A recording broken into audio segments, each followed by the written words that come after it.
Hola, somos Santi y Meli de la Fábrica de Plantas, el vivero cultural de las Sierras Chicas. Y esto es Somos Vínculo, un podcast de No Me Grites, sobre el misterioso mundo de las plantas.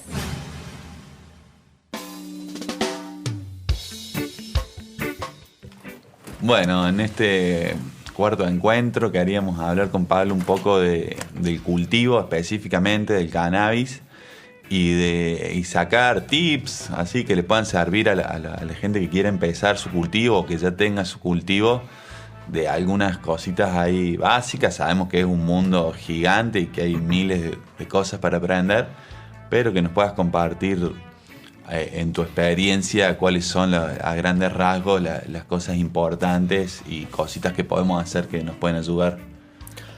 Bueno, como siempre digo, en estos casos hay mucha información para buscar y a mí me gusta como ir a cosas puntuales que yo encontré como importantes. Y después, bueno, las partes que queden, los baches en negro los buscarán por internet. Digamos que ahora hay cursos y instructivos para todo.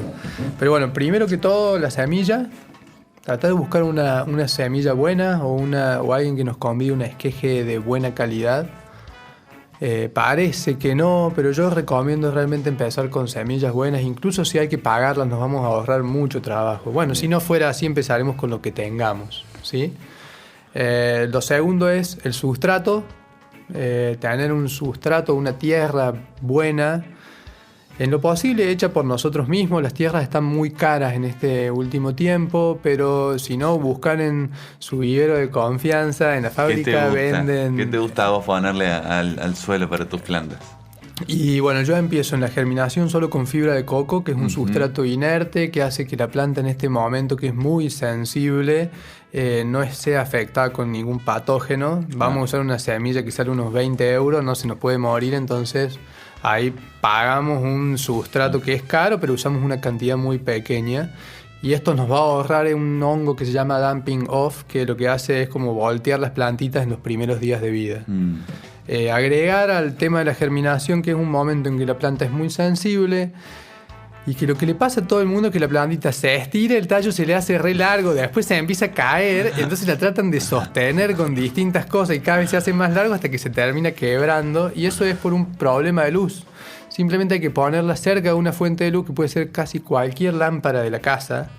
Cerca estoy hablando 40 centímetros como mucho, o en una ventana muy iluminada para que tenga luz y no se etiole, que se llama eso que pasa cuando se estiramiento.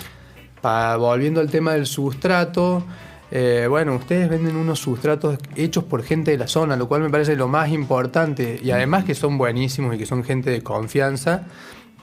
A mí el humus, cuando es casero, me gusta mucho utilizarlo, lo mezclo con vermiculita.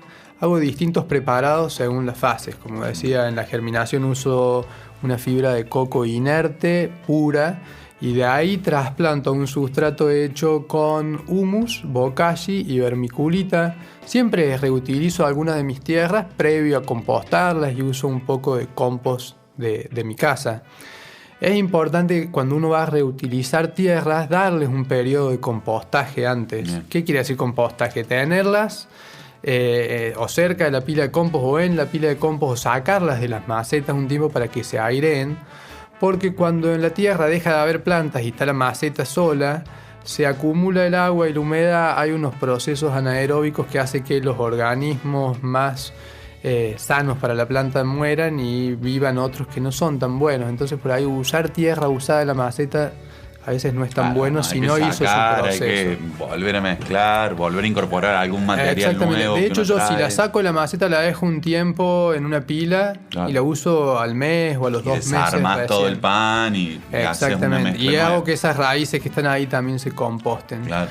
Bueno, y en general uso el tema de la maceta, perdón, porque están estas macetas que tienen huecos, por ejemplo, que vienen a buscar mucho. ¿Eso te parece? Puede ser importante. Hay muchas de estas cosas técnicas que son muy finas para cuando uno tiene mucha experiencia. Entonces van a ser importantes a la hora de lograr resultados óptimos cuando uno ya sabe mucho, pero no van a ser tan importantes a la hora de ser un primerizo en el cultivo. Entonces Sobre la maceta, es decir que el cannabis, el sistema radicular del cannabis tiene una formación más bien vertical, tiende a ir hacia abajo y no tanto hacia los lados, por lo cual vamos a buscar unas macetas que sean más altas que anchas. No nos van a salir esos macetones de cerámica, porque son mucho más anchos que bajos y además va a ser difícil trasplantar después. Claro. Sobre las macetas, buscar macetas de colores claros si las vamos a tener a las plantas afuera, porque el sol va a calentar las raíces y va a generar problemas de calor ahí también. Volviendo al tema del sustrato, yo uso un sustrato para la fase vegetativa, que es el momento en que la planta se desarrolla en crecimiento y todavía no está floreciendo, y después uso un sustrato diferente para la época de floración. En este sustrato diferente uso un compost especial que hago con bosta de cabra y ciertas verduras que generan un poco más de potasio y de fósforo que el resto de los desperdicios vegetales. Entonces me va a dar un sustrato que no alimenta tanto el verde de la planta, sino que alimenta un poco más sus propiedades, la capacidad de generar flores, resina y olores. Eso va a hacer que no se vaya tanto en hoja y que se concentre más en las flores. ¿Y esas verduras son qué? ¿Banana? Sí, banana, remolacha, espinaca, virutas de árboles, restos de poda. La madera tiene mucho potasio. Yo sobre todo uso mucha bosta de oveja porque tengo al frente de mi casa a alguien que tiene ovejas, entonces me es muy fácil ir y buscar.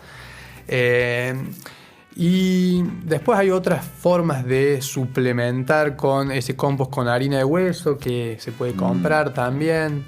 Pero en general lo que es cáscara de maní, restos de cereales, banana, bien compostados, nos van a dar un compost con un perfil más alto de potasio y de fósforo que uno hecho con bosta de caballo, restos de hojas y pasto. ¿Cómo haces ese trasplante de la planta de un sustrato a otro? ¿Cuáles son los cuidados que tenés en ese momento? Bueno, ese es otro de los tips importantes, que es realizar la menor cantidad de trasplantes necesarios, solo trasplantar la planta cuando sea estrictamente necesario y pensar en cuál va a ser el tipo de cultivo que voy a hacer y a dónde voy a llegar a la maceta final. Siempre tiene que ser hecho de manera delicada. Ese pan de raíces no tiene que romperse de ninguna manera. Si se rompe se va a estresar. Todo lo que hagamos torpemente en el cuidado de la planta va a hacer que la planta detenga su ritmo de crecimiento y eso nos va a traer problemas, porque cuando ella detiene su ritmo de crecimiento se hace más propensa a las plagas. Cuando sus raíces detienen su ritmo de crecimiento se hace más puede que no encuentre todos los nutrientes que necesita en la tierra, o puede que ciertas bacterias que favorecen la absorción de nutrientes no se alojen en sus raíces si ella no está con todas sus fuerzas. Entonces, yo lo que hago es buscar que la planta no esté ni muy seca ni recién regada. En ese momento desmoldarla de la maceta boca abajo para que el pan de raíces quede armado. Previo a esto ya preparé la maceta nueva. Yo en general uso 3 tamaños de maceta. Unos de medio litro, unos muy chiquititos, unos semilleros donde germino. De ahí voy a unas macetas de medio litro y de ahí a unas de 4 litros. Muchos dicen que solo hay que duplicar el tamaño de la maceta. Yo creo que no es tan así, pero tampoco puedo pasar de una germinación a una maceta de 20 litros. ¿Por qué? Porque voy a tener mucha tierra que no está ocupada por raíces y cuando riegue, o voy a terminar regando de más, porque es obvio que esa plantita chiquita no va a absorber todo el agua que pueda contener esa tierra, o voy a dejar gran parte de la tierra muy seca y al no estar habitada por microorganismos benéficos va a ser susceptible de alojar otros microorganismos, otros bichos que no son buenos para la planta. Por eso es que voy buscando que la maceta que voy a usar tenga un poco de relación con el tamaño de la planta, y eso es algo que uno se da cuenta. ¿Cómo me doy cuenta en el momento de trasplante? Porque me doy cuenta al ver la planta que yo podría agarrarla del tallo y sin agarrar la maceta esa planta va a levantar la maceta. Ya tiene fuerza suficiente como para levantar todo su pan de raíces, la tierra y la maceta. Y ahí me doy cuenta que ya está lista para el trasplante. Además del tema del trasplante, algo que me parece interesante y que mucho del cultivo tiene que ver con la observación, es encontrar la rítmica del crecimiento de la planta, sobre todo cuando, como la vamos a estar cuidando desde chiquita en una maceta, va a depender mucho de nosotros para obtener el agua que usa. Y estos riegos tienen que ser en cantidad y en frecuencia justa. Si yo riego de más, voy a generar problemas, y si riego de menos, voy a generar otros problemas.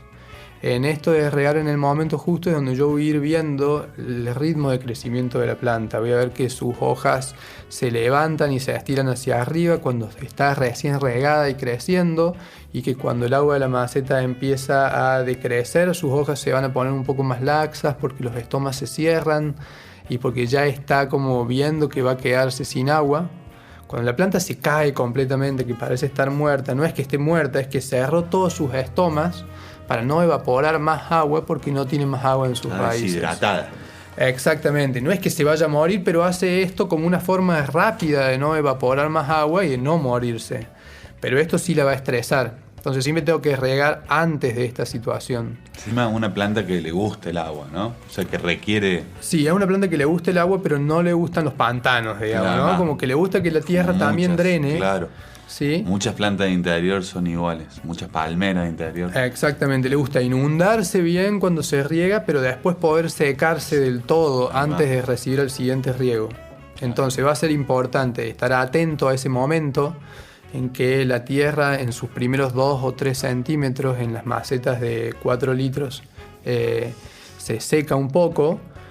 Y también lo que es muy importante es la forma en la que regamos. Normalmente en el trajín de la vida no tenemos tanto tiempo para regar las plantas, entonces vamos con una botella tirando chorros, apelmazando la tierra superficial de las macetas y generando que el agua se desborde, se vaya por los bordes de las macetas, se pierda, y eso no es regar porque la mayor parte del agua se va.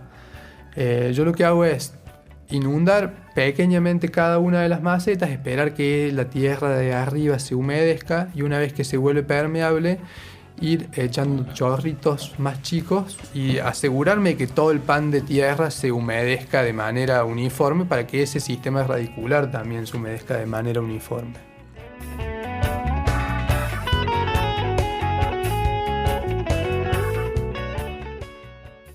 Otra cosa que me parece interesante contar sobre los trasplantes y los ciclos de la planta es que el cannabis, como es una planta anual que todos los años nace y muere, su sistema radicular se desarrolla hasta cierto punto de su vida. Cuando la planta empieza a florecer, su sistema radicular deja de desarrollarse porque ya no va a proseguir viviendo mucho tiempo más. Entonces ya abarcó la cantidad de tierra necesaria como para alimentarse por el resto de su vida. Entonces no tiene ningún sentido trasplantar una planta que ya ha entrado a florar un buen tiempo. En general lo que hacemos es trasplantar unos días antes de que empiecen a florar. En el caso de que hagamos indoor, son unos días antes de pasar a un fotoperiodo de 12 horas de luz y 12 de oscuridad. Y en el caso de un cultivo de exterior, estamos hablando de enero, un tiempo antes de que es muy diferente la floración en indoor y en exterior. En exterior este cambio viene de a poco. Y claro. Un cambio que en indoor dura alrededor de 15 días, en exterior dura alrededor de un mes. Pero la idea es hacer el último trasplante un tiempo antes de que empiece a florar, para que la planta pueda abarcar con sus raíces toda esta tierra y que después pueda comérsela toda y producir las flores con la mayor cantidad de raíces posible. Entonces buscamos siempre hacer el último trasplante unos 20 días, en el caso de exterior un mes, antes de pasarla a florar. Esto también va a depender mucho de cada genética, del clima donde cultivemos, de la manera en la que tratemos la planta, pero en general es más o menos así. Y bueno, y ahora que ya casi estamos en mayo, ya casi está todo el mundo levantando sus cosechas, ¿qué recomendaciones nos tenés para esta época del año? Lo primero que se me ocurre es no hacer nada de más. Cuando uno empieza siempre quiere, a ver qué le puedo poner para que el cogollo se haga. No, maestro, el cogollo ya creció todo lo que tenía que crecer, no va a crecer más por más de que le pongas clavos en los troncos, por más de que le eches una gallina muerta en la base, no va a crecer más. Entonces, bueno, eso, yo creo, primero que todo, mejor no hacer, a no ser que estemos seguros, no agregar nada. Ya es una época en la que no hay... Todo lo que agreguemos va a dar gusto, todo lo que agreguemos en términos de sales, de nutrientes, se va a concentrar en las raíces y nos va a afectar el estado final de la cosecha. A veces es preferible cuando uno está empezando a usar menos, ir conociendo los productos para gastar menos plata y equivocarse menos. Todos nos prometen la duplicación de las cosechas, pero no, todavía ningún grow shop invitó a Jesús a su staff, así que nadie ha podido multiplicar tanto. Eso por un lado. Aprender a preparar nuestra propia tierra, nuestros propios fertilizantes. No es tan difícil hacer compost en la casa o conseguir un compost casero hecho, ya nos va a dar gran parte de lo que necesitamos para llegar a buen puerto. Y por otro lado, el tema de la cosecha. La gran discusión es, ¿está lista o no está lista? Toda la foto, ¿está lista o no está lista? No sé, lo tienen que ver durante un mes para saber si está lista o no. A todo el mundo le digo, vos cuando una rosa está floreciendo, te das cuenta de que hay un momento en el que se desplegó completamente y que algunos de sus pétalos empezaron a marchitarse. Y ahí es cuando larga la mayor cantidad de aroma. Bueno, hace lo mismo, pero con el cogollo. Y quizás no madure todo de la misma forma. Quizás la parte de arriba madura antes o la parte externa madura antes. Más importante que cortar en el día justo es, primero, no cortar antes, que pues es una cuestión de ansiedad. Es difícil que la planta se nos pase porque se nota que empieza a oxidarse más y uno va a haber cortado antes. Normalmente la ansiedad nos hace cortar antes que después. Pero lo más importante es cortar en un momento justo de riego, que no esté la planta recién regada, ni tampoco tan seca, y poner a secar las plantas en un lugar completamente oscuro, con una ventilación no exacerbada, no un ventilador que le pega a los cogollos porque los va a secar mucho. Dejarlos secar el tiempo suficiente, no hasta que se hagan polvo cuando los apriete, pero tampoco al punto de que cuando los apriete se abollen. Hay mucha gente que me dan un frasco el otro día con olor a amoníaco, le digo, ¿qué hiciste? Y no, al tercer día nomás los enfrasqué así como estaban, no se habían secado, ¿no? Bueno, hay muchas variables y creo que lo más importante es como escuchar, mirar, escuchar, no es algo, es algo que es la naturaleza, digamos, hace su trabajo, no hay mucho que podamos ayudarle a hacer y tiene unos tiempos que hablan por sí mismos, digamos. Después, si quieren, se pueden comprar lupas para ponerle al celular, que ahora vienen, que son muy lindas y podés ver los tricomas. Y cuando ves los tricomas te das cuenta que tampoco podés identificar cuántos hay de un color y cuántos de otro. Entonces hay unas variables que a mí me gusta medirlas más con un ojo de ver la planta todos los días. Claro, como un proceso que se da en este conocimiento que uno ya, en este vínculo que uno que ya estableció con la planta, en donde vas determinando cuál es el punto para cosecharla. Sí. A mí el punto que más me indica es cuando los cálices, que son esta chauchita que está abajo de los pelos que se ponen, que de blancos pasan a oxidarse, estos cálices en un momento se hinchan mucho. Pasan en muy pocos días a tener el doble de su tamaño. Y eso ya está indicando que la planta está llegando a su grado de maduración. ¿Sí? Así todo, acá en Córdoba tenemos un clima con tanta humedad que hay veces que si hace un mes que no llueve y a la planta le faltan 10 días y le faltan 7 días y se viene una tormenta, lo mejor sería cortarla porque ya está en un momento en el que es muy susceptible de que le agarren hongos. Entonces, bueno, hay veces que hay que sacrificar calidad para poder mantener la cosecha en buen estado. Otra cosa que recomiendo mucho son todas estas cuestiones de sanidad del espacio donde vamos a secar y curar, porque es una planta que es muy susceptible a hongos y a bacterias y las sustancias activas son muy susceptibles de descomponerse y de oxidarse con el calor y la luz.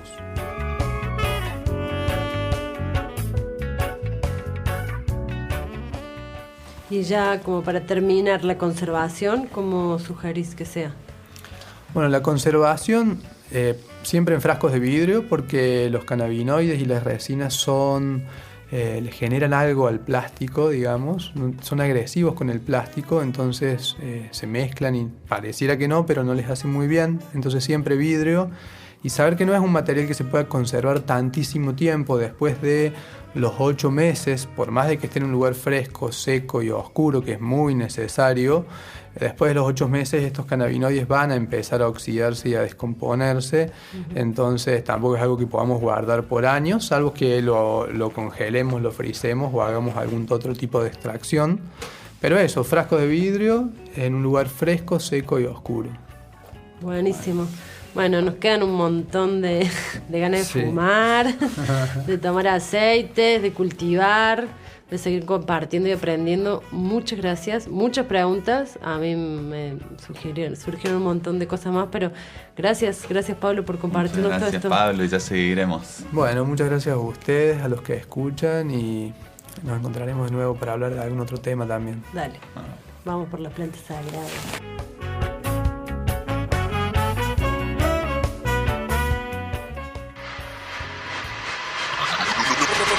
No me grites.